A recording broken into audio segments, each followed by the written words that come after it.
dieting process continues. It fucking continues. We're getting what I had imagined would have been halfway through, day 30. If somebody were to ask me how long I was going to diet for, I'd pretty much say just about 2 months. But I think it may go slightly longer than that, because I think breaking 240 might be a little bit tricky this time. Or at least it's taken a bit longer than before, which is a good thing. I want to be as heavy as possible. And since I am getting noticeably leaner as these days go past, then that does mean that I'm just staying big and lean. There's no but.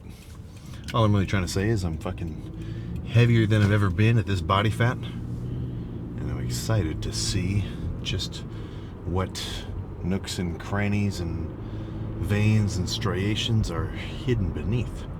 And I'm getting close. I can see in the morning unpumped, when I do a little quad flex, I can start to see some feathering on my left outer quad.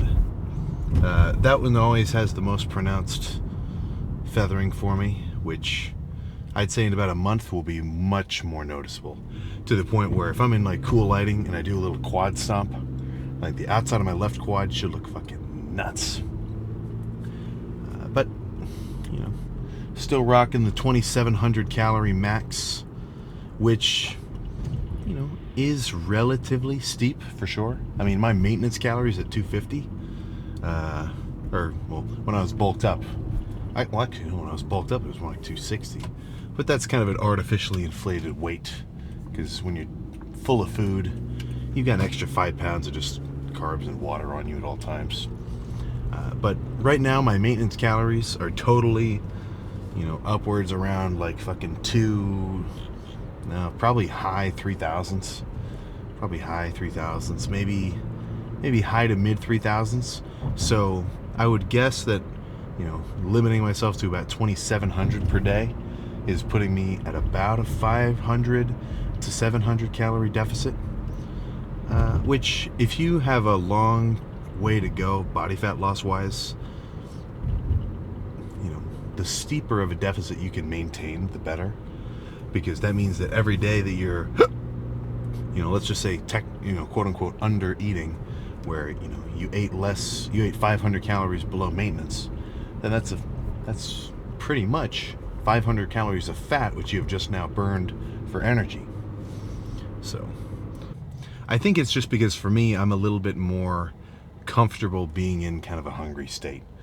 And that's something which is going to just be different for everybody. People who are naturally walking around pretty lean and they don't have to try. If you know somebody who's just straight up veiny, and they're like, yeah, I eat whatever I want. I must just have a fast metabolism.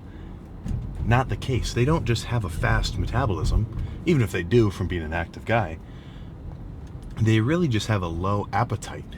So instead of fucking chowing down on everything they can get their hands on at all times, their appetite, their body's cue telling them to eat some food, it's just a little bit lower, and that's not a thyroid issue. That's not a fucking, I'm genetically a heavier dude. That's just something that's, different for everyone. So that's where things are a little bit unfair, and not everybody is made totally the same. So somebody can have no problem bulking up, putting down food upwards of 8,000 calories per day. There are some people where when they get big enough, that's not a problem. They can have 2 large fucking Papa John's pizzas and a half-pound ribeye sitting in front of them, and it'll disappear in fucking minutes. Whereas, some people who I would pretty much call as a whole hard gainers, quote unquote, for them, eating is a little bit trickier.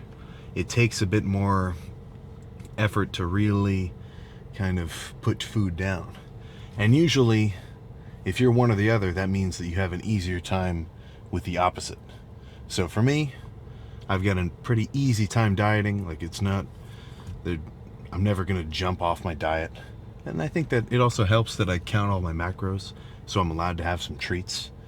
I just had 180 calories 5 minutes before I got in the car to drive. Now that 180 calories came from 3 peanut butter Girl Scout cookies. 7 grams of fat, 22 grams of carbs. So the way that I diet, I think, helps me specifically because I can still kind of, stimulate my sweet tooth while staying in a deficit. But I'm not going to have a day where I open the floodgates and I just have 10,000 calories. So the dieting down part that's not even a question. I know that in 2 months, 2.5 months, I can get lean 100% certain. It's not a problem for me. Whereas bulking up, that's where I get to the point of, let's just call it uncomfortability and difficulty. Because after fucking 4 months of a solid surplus, once I start hitting that 5.5, 6,000 calorie range, where that's what I'm eating per day to kind of, maintain a continual gain in weight. Once I kind of, even just 5,000, once I break past that 5,000 calorie barrier, I start to have a little bit more trouble maintaining it. I can still do it, but what I've kind of noticed, and this is just me, I don't want to say complaining a little bit, but what I've noticed is when I hit that 5,000 calorie plus intake, if I have one day where I slack, like if for one day, let's say I had 5,000 calories this whole week, and then one day I only had 2,000 because I was like extra busy, or maybe I got sick, or I had a lot of schoolwork to do, and I had to like cram for something, that one day knocks me off my game, at least historically, where even if I get back on that 5,000 calories again, it just, like even for a few days, my weight just never bounces back. So that's one thing which I want to work on, right? If I could gain one skill in terms of bodybuilding, which I could fucking have like immediately buffed, it would be my ability to put down fucking food. Because I think I can eat a lot. I can definitely eat a lot compared to like a normal dude. But once you get up towards fucking like 250 plus pounds, it gets tricky. It definitely gets difficult. So that's what I'm excited for. And this next bulk especially, I really want to try to lock in on my diet. Not in terms of like no more treats. I'm still going to have some fucking treats, of course. But in terms of the meal timing, that's what I really want to work on. Because all the bulks I've done up until now are very sporadic. I have a big breakfast, maybe have a meal another few hours later. I'm not really prepping anything. And it's worked up until now. So, I've had no need to really change it. But, if I want to hit 270, 275 fully bulked, then, kind of a loosey, I still track every macro and I hit my 250 grams of protein, 150 of fats, 800-ish of carbs, or around that number, however many calories I'm eating. I still end up hitting that at the end of the day, but I think having a much more scheduled and routine calorie intake is going to give me an easier time, keeping that routine up. And then hopefully eating more food, which is going to mean I'm going to be bigger. The biggest dogs eat the biggest meals. And, there's no getting around it. There is absolutely no getting around that fact. But chest, Planet Fitness, didn't even fucking talk about it, but how about we just explain once I get started? Nothing much to say. Heavy incline Smith first.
One more.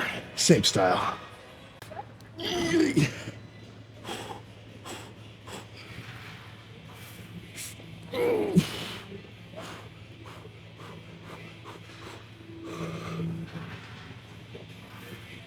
Oh my God. Okay. One more. So on either side, and then once it slows down, maybe just give me a little pull. Are you actually gonna need help? Oh, give me a little, but just you'll know.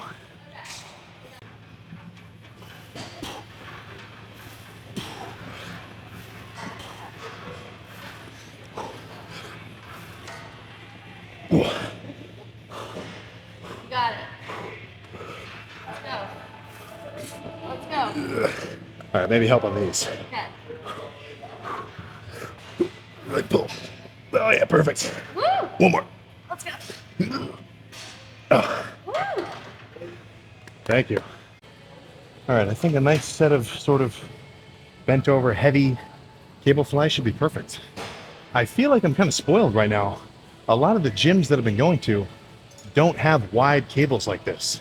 If your gym only has the cables that are like, 6 feet wide, you're missing out on a fucking big ass stretch. But let's go nuts.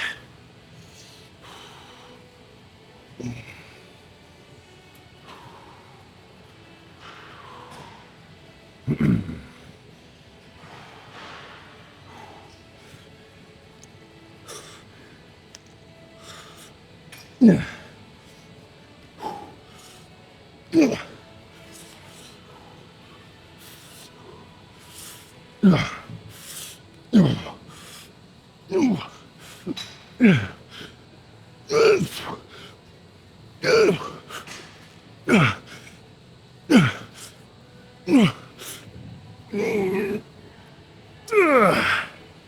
Okay. Let's camp out here for a little while. Next set will just be standing in front of the body. So, slightly different style of set, but look, no matter what kind of weird fly or angle you do, if you break it down to its core components, you're just going from fucking, stretch to contracted. Now it does feel a little different to bend over. I feel like I get a bit better stretch because I can really, let it pull on my chest. And I feel like I can maybe squeeze a little harder when I'm standing upright, doing it in front of me. But no matter what kind of shit you like doing, as long as you finish with a chest pump and you're fatigued, I think you did something right.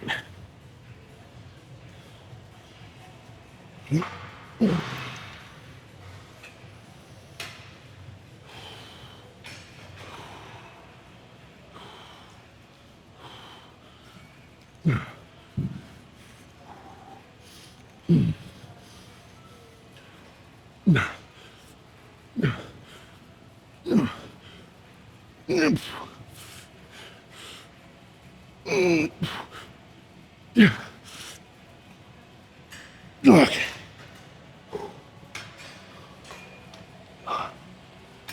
Let's do that one more time, but with a drop set.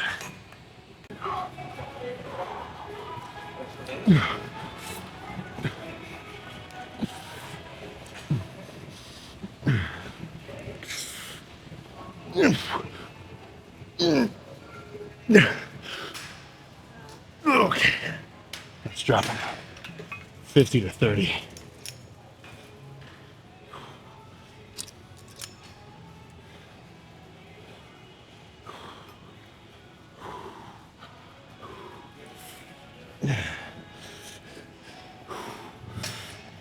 Yeah.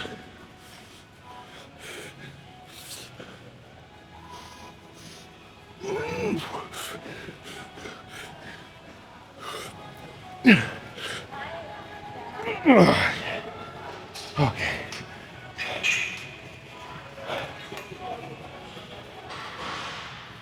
I think just one more here and that'll be all she fucking wrote, man.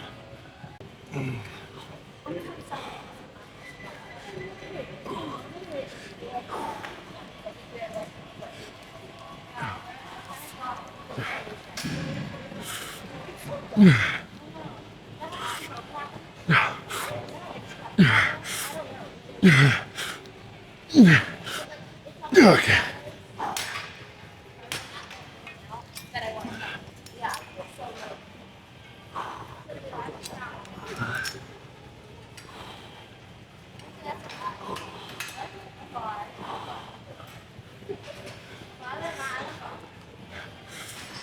Okay.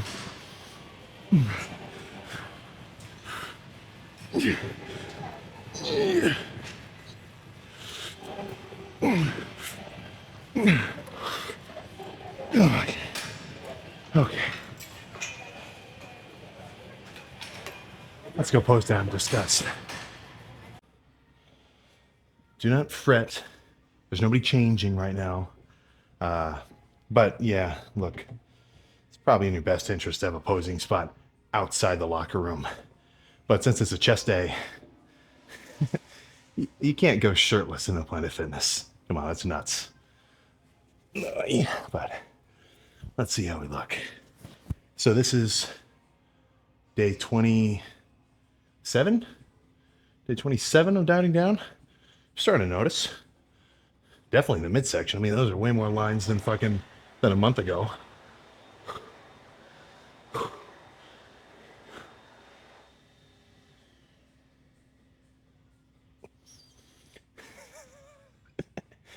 All right, that's sweet.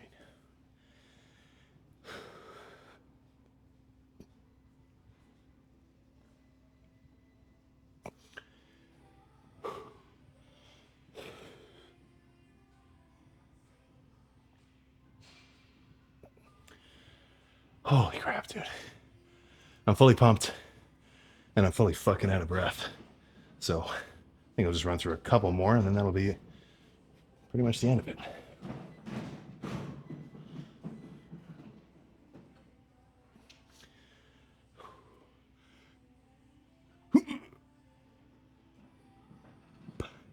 Not exactly Marcus rule yet, but come on, that's a fucking big bar for anybody to get. Let's see front lat spread.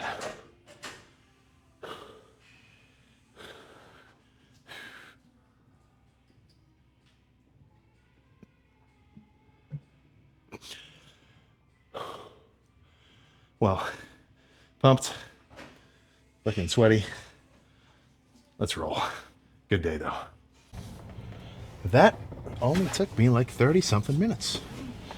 And I can 100%, I was extra pumped today, especially compared to the last chest day, because of those fucking deep stretch flies. Yeah, I've been limiting my fucking chest days because I've kind of been biasing gyms which have really good pressing machines, but don't have that same, because I like pec deck and you can get a good stretch on pec deck, but wide, really wide cables for flies, I think that is the best machine that you can use. Because those two ways that I was doing flies, the kind of standing upright, like in front of my body this way, and then the bent over version, those are kind of each hitting the best of both worlds in terms of the flying motion. When I bend over, way more stretch, I'm really fucking getting these things opened up, and then I can still squeeze hard at the bottom, but whenever I do the standing flies where I'm just kind of squeezing my hands in front of my body, or at least in front of me like in a standing way, that's when I can really bias, the squeeze. So, fuck man. I was about to say for a Planet Fitness chest day that was really good, but for any lift that was really fucking good.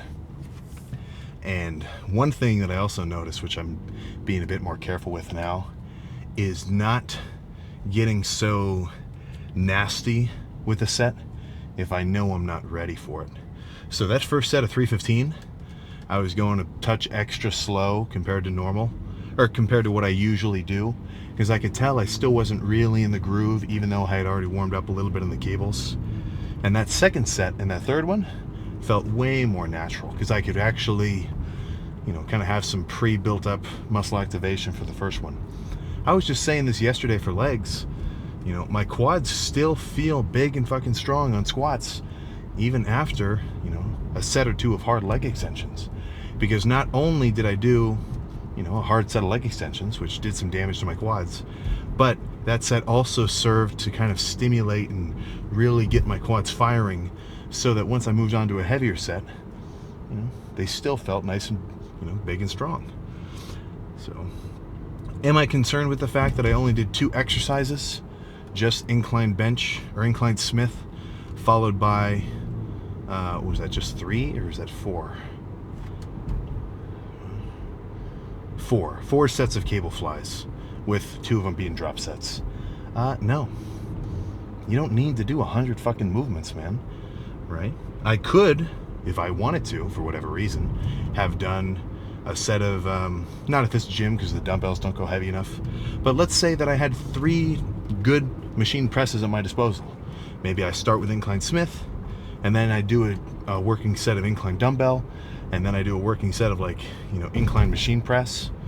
Now, each of those machines and exercises are going to feel a little bit different, but from the perspective of my fucking chest, all it knows is it's pressing a lot of load and has to deal with a lot of tension. So, be it an incline Smith, incline barbell, incline dumbbell, I do like to change it up because sometimes I have a preference on which one I want to do on that specific day, or sometimes I'm in a little bit of a mode where I'm like only doing incline dumbbell for a while, or I'm only doing incline barbell or back. I rotate between them all the time. So I don't think the exercise itself and doing a massive variety for every workout is really necessary. I could do a bicep day where all I do is 8 sets of dumbbell curls, just regular alternating twisting dumbbell curls. 8 sets, I'd have a nasty fucking bicep pump. And I could change the weight around too. I could do some heavy sets and some lighter sets, but just doing that one movement would still wreck my biceps. So if all I had at my fucking disposal today was the incline Smith and nothing else, I could have just sat on the incline Smith, dropped the weight, done like 4 more sets, gotten to the point of being fucking, pumped to hell, and then that would be the end of it. So don't get too picky, So if you're really in the groove on a specific movement, and you can tell you can keep doing hard, heavy sets on it, especially if you're bulked up, I'm a bit more inclined to move on after a set of heavy pressing or a few sets, just because, if I tried another set of that 315 or 3 plates, it probably would have felt extra heavy. Moving on was a good move. But, rooting back to like the fucking, I'd say this is one of my biggest, maybe not pieces of advice, but let's just say kind of rules to lift by, is as long as you were solidly fatigued and you end your lift with a really good pump, you're good. So change it up. Definitely change it up. You don't want to have a stale workout, but don't get too concerned with making sure that every workout is perfectly arranged and pre-planned, and you're doing the right rep scheme and you're getting your right reps in reserve. Like that's jargon. That's just little minute adjustments which you're gonna make. Right? The big picture stuff when it comes to your workout, that's what you should be focusing on. Lifting hard, going nuts, finishing with a pump crazy enough that when you look in the mirror, you start laughing your ass off because you can barely recognize yourself. So that's how I feel about the matter. That is how I feel about the matter.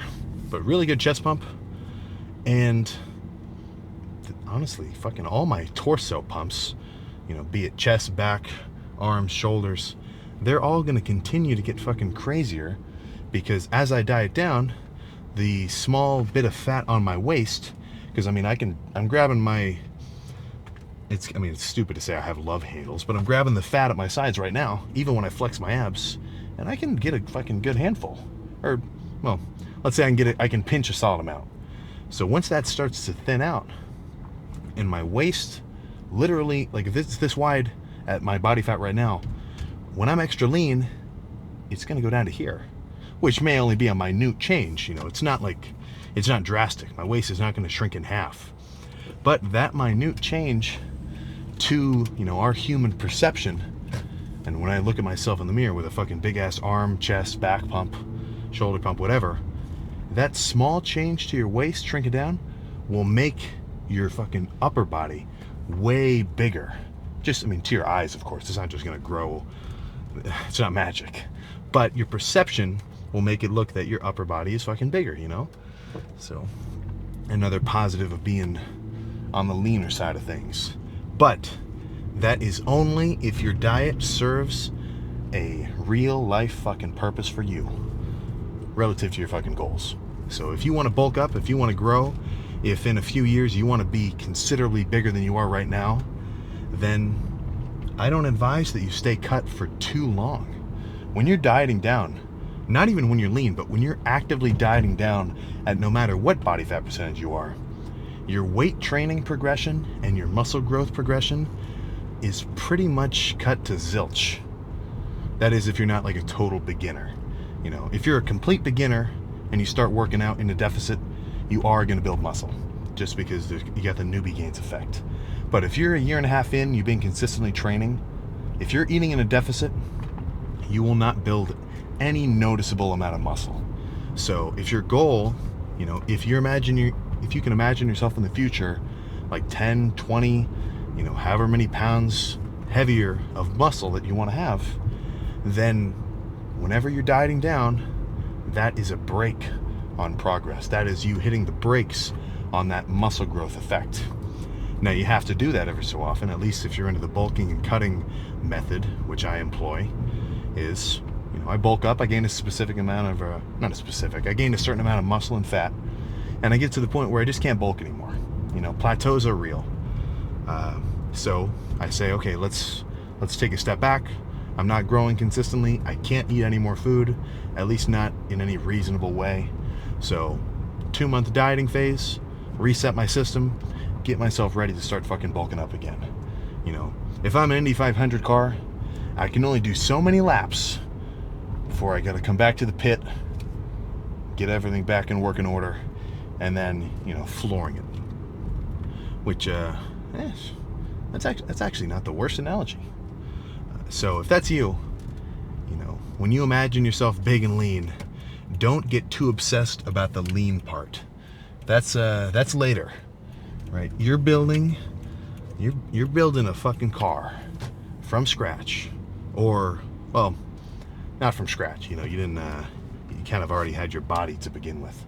What's the actual terminology when let's just say you're restoring a car.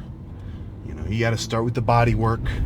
You got to fucking get the engine going. You got to get all the basic parts, which I would consider like the muscle of your fucking build. And then, you know, once you've built all that up and it's pretty much ready to be shown off, that's when you add the paint job. You know, that's where you diet down, you see what you built. I think a lot of beginners, and I would hope I kind of, you know, influence this a little bit, but I haven't been seeing so many like beginner early lifters focusing so much on like trying to diet down and be really lean, which is a really good thing. As a beginner, you should not be like focusing on trying to get lean and, like, you know, cut all the body fat off that you can, because you've got nothing to show underneath.